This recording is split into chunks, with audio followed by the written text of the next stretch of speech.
दोस्तों, मेरा नाम है कुमकुम बिनवाल।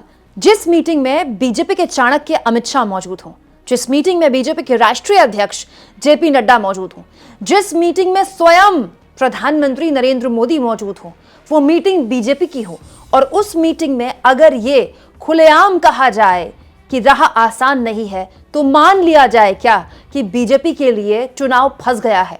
दोस्तों, साल 2025 क्या बीजेपी की बोहनी हार से करवाएगा? ये मैं इसीलिए कह रही हूं क्योंकि बीजेपी की मीटिंग से ये संकेत निकले हैं कि शायद ये पहला चुनाव है जिसमें बीजेपी ये स्वीकार कर रही है कि उसके लिए सत्ता हथियाना या सत्ता में काबिज होना उतना आसान नहीं है जितना हरियाणा और महाराष्ट्र के बारे में, खास तौर पर महाराष्ट्र, हरियाणा के बारे में तो नहीं कहा जा रहा था, लेकिन खास तौर पर महाराष्ट्र के बारे में कहा जा रहा था। दोस्तों, एक बहुत ही महत्वपूर्ण डिटेल आई, तो मुझे लगा इस डिटेल का अगर पूरी तरह से गहराई में हम जाकर समझें तो हमें समझ आएगा कि एक्चुअली में ये खबर आई कहां से। हुआ ये दोस्तों कि सीईसी की बैठक हुई, दिल्ली विधानसभा को लेकर बीजेपी की केंद्रीय चुनाव समिति की बैठक हुई और इसी बैठक में दोस्तों बीजेपी ने जो आखिरी उम्मीदवारों की सूची जारी करनी थी, इसी बैठक के बाद हुई। इस बैठक के पहले मोदी जी पत्रकारों वगैरह से भी मिले, उनका हालचाल जाना, उसको लेकर मैंने आपको ये वीडियो दिखाई थी, आप चाहें तो देख सकते हैं। बट इस मीटिंग के अंदर जो हुआ उसके बारे में गहनता से चर्चा करना और विश्लेषण करना जरूरी है, क्योंकि इस मीटिंग के अंदर खुद प्रधानमंत्री मोदी की अध्यक्षता में ये मीटिंग थी और मोदी, अमित शाह और जेपी नड्डा की मौजूदगी में मोदी ने जो बात बोली दिल्ली के लिए, वो इस बात की तस्दीक करती है कि शायद दिल्ली कुछ राज्यों में से एक ऐसा राज्य बनने जा रहा है जहां बीजेपी के लिए सत्ता हथियाना उतना भी आसान नहीं जितना माना जाता है। जैसे देखिए, मोदी ने इस बैठक में कहा है, जीत के लिए और प्रयास करने की जरूरत है। दोस्तों, इस खबर को अगर हम और गहनता से देखें तो सूत्रों के मुताबिक बैठक में प्रधानमंत्री नरेंद्र मोदी मौजूद थे और उन्होंने कहा कि राजधानी दिल्ली के लोगों का झुकाव बीजेपी की तरफ बढ़ रहा है। ठीक है, अपनी बैठक में अपने लोगों के बीच, सीईसी की बैठक में उन्होंने ये बोला कि बीजेपी की तरफ लोगों का झुकाव बढ़ रहा है दिल्ली में, लेकिन चुनाव में जीत हासिल करने के लिए पार्टी को और प्रयास करने होंगे। ये अपने आप में इसकी तारीफ भी की जा सकती है कि भाई प्रधानमंत्री इतनी गहराई से दिल्ली के हालात को समझ रहे हैं, इसका मतलब वो दिल्ली की रिपोर्ट ले रहे हैं लोगों से, अपने चाणक्य जितने भी उनके इर्द गिर्द हैं। वैसे तो बीजेपी के पास एक ही चाणक्य है, लेकिन अब तो बीजेपी को चाणक्यों की पार्टी कहा जाता है। माना जाता है कि साल के 365 दिन बीजेपी चुनाव मूड में रहती है और जब हरियाणा का चुनाव बीजेपी जीत सकती है तो फिर किसी भी राज्य के लिए दाव लगाना बहुत आसान है बीजेपी के लिए। लेकिन खुद जब पीएम मोदी कहें कि अभी राह उतनी आसान नहीं है और प्रयास कीजिए कि आप जीतें, तो इस बात की तस्दीक है दोस्तों कि जमीन पर मोदी भी इस बात को समझ रहे हैं। शायद मोदी के पास भी ये रिपोर्ट है कि चीजें वैसी नहीं है जो कि गोदी मीडिया दिखा रहा है। दोस्तों, गोदी मीडिया तो एक तरफा दिखाता है, चाहे वो महाराष्ट्र के चुनाव हो, चाहे वो हरियाणा के चुनाव हो। गोदी मीडिया तो पूरी तरह से एक तरह से बीजेपी के एजेंडे को आगे बढ़ाता है, जो काम दिल्ली में गोदी मीडिया कर रहा है। लेकिन गोदी मीडिया जो दिखाता है उससे वोट पड़ते हैं, ये मामला पुराना हो चुका है। वोट अपने संयम से, अपने समझदारी से दिल्ली का वोटर डालता है। और दिल्ली का वोटर क्या सोच रहा है, दिल्ली के वोटर के मन में क्या है, अगर आप चाहें तो आज का मेरा ये वीडियो देख सकते हैं। सी वोटर ने दोस्तों पहला ट्रैकर जारी किया है दिल्ली को लेकर, जिसमें उसने बताया है कि मेजॉरिटी जो वोट है, जो उनके सर्वे के हिसाब से ज्यादातर लोग चाहते हैं कि दिल्ली में आम आदमी पार्टी की ही सरकार बने, लेकिन इनमें 10% की कमी आई है। मतलब आप कह सकते हैं कि साल 2020 का जो विधानसभा चुनाव हुआ था दिल्ली का, पिछली बार वाला, उससे अब तक लोग अभी भी चाहते हैं 49% लोग कि दिल्ली में आम आदमी पार्टी रिपीट करे, लेकिन इन 49% में, जो आज 49% है, उसमें 10% की गिरावट आई है।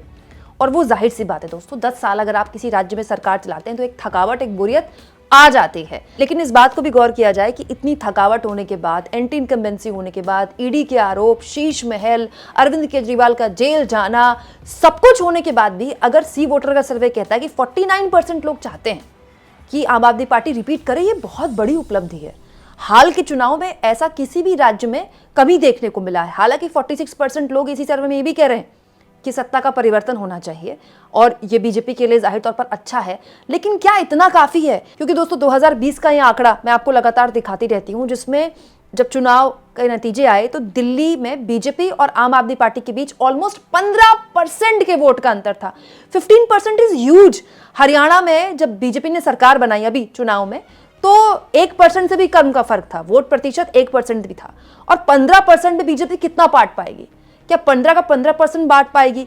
बीजेपी के पास क्या रणनीति है? और इसी को लेकर शायद मोदी बोल भी रहे हैं बैठक में कि अभी आपको और जोर लगाना होगा और प्रयास करने होंगे, लोगों का रुझान आपकी तरफ है, लेकिन जीत के लिए ये काफी नहीं है दोस्तों। 15% का टर्नआउट आप अपनी तरफ कर लेते हैं, 15% के गैप को भर लेते हैं, ये एक टेढ़ी खीर है।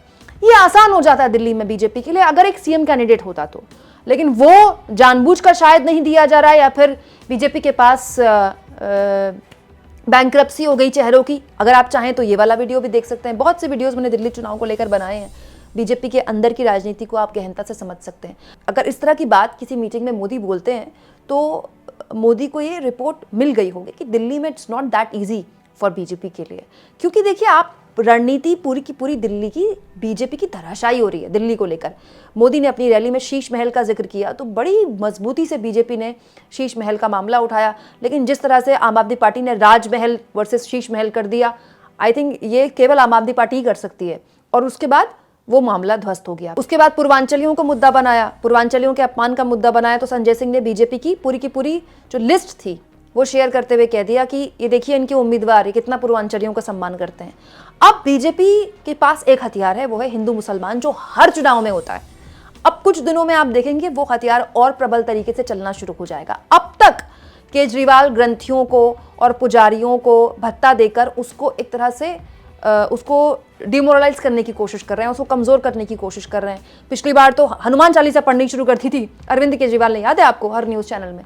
लेकिन दोस्तों पिछले 5 सालों में हिंदुत्व की राजनीति बहुत मजबूत हुई है, उसको बीजेपी कैसे ज़मीन पर रख पाती है और उससे क्या इतना बड़ा ट्रांसफॉर्मेशन कर पाती है, ये तो खैर देखने वाली बात होगी। लेकिन एक बात क्लियर है कि मोदी ने अपने आप को दिल्ली चुनाव से लगभग अब तक अलग किया हुआ है। अब तक मोदी ने दिल्ली में केवल 2 रैलियां की हैं और वो दुनिया भर के कार्यक्रमों में हिस्सा ले रहे हैं, लेकिन अभी तक दिल्ली में 2 रैलियों के बाद उन्होंने कोई बहुत बड़ी रैली की नहीं है। करेंगे वो आगे, मोदी रैलियां करेंगे, जैसे जैसे चुनाव करीब आता है मोदी की रैलियां तब बढ़ाई जाती हैं। लेकिन हाँ, ये कह सकते हैं कि शायद मोदी के पास ये रिपोर्ट है कि it's not that easy for BJP के लिए रहा आसान नहीं है, इसीलिए शायद अपने आप से थोड़ी दूरी बनाए रहे मोदी इस चुनाव से, जो कि ठीक है। दोस्तों दिल्ली बीजेपी के लिए नाक की लड़ाई है, ईगो की लड़ाई है कि मोदी जी 10 साल दिल्ली में सत्ता में काबिज हुए, मतलब देश की राजनीति में, और गुजरात से दिल्ली आए हुए उनको ऑलमोस्ट 10 साल से ऊपर का वक्त हो गया, लेकिन दिल्ली चुनाव नहीं जीत पा रहे। 2015 का चुनाव भी नहीं जीत पाए, 2020 का भी चुनाव जीत नहीं पाए, और बीजेपी चाहेगी कि 2025 का जो ये जीत का शंखनाद के साथ वो बोहनी करे।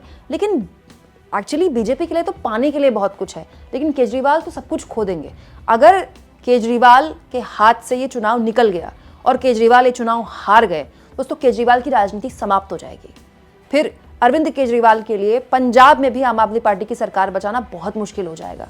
अरविंद केजरीवाल मतलब दिल्ली की राजनीति, दिल्ली अरविंद केजरीवाल का बेस है, इसीलिए अरविंद केजरीवाल ने चुनाव की सबसे पहले तैयारी शुरू कर दी। सबसे पहले आम आदमी पार्टी ने उम्मीदवारों का ऐलान कर दिया, नैरेटिव भी आम आदमी पार्टी सेट कर रही है। रोज अरविंद केजरीवाल प्रेस कॉन्फ्रेंस करते हैं, डेली।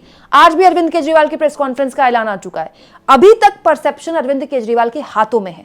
अरविंद केजरीवाल कामयाब रहे हैं अब तक चुनाव में केवल एक मुद्दा बनाने में, और वो है वो खुद, जो कि मोदी जी करते हैं। मोदी हर चुनाव में क्या करते हैं, सारे मुद्दे गौड़ हो जाते हैं और सबसे बड़ा मुद्दा वो खुद बन जाते हैं। केजरीवाल ये करने में कामयाब रहे हैं दिल्ली में।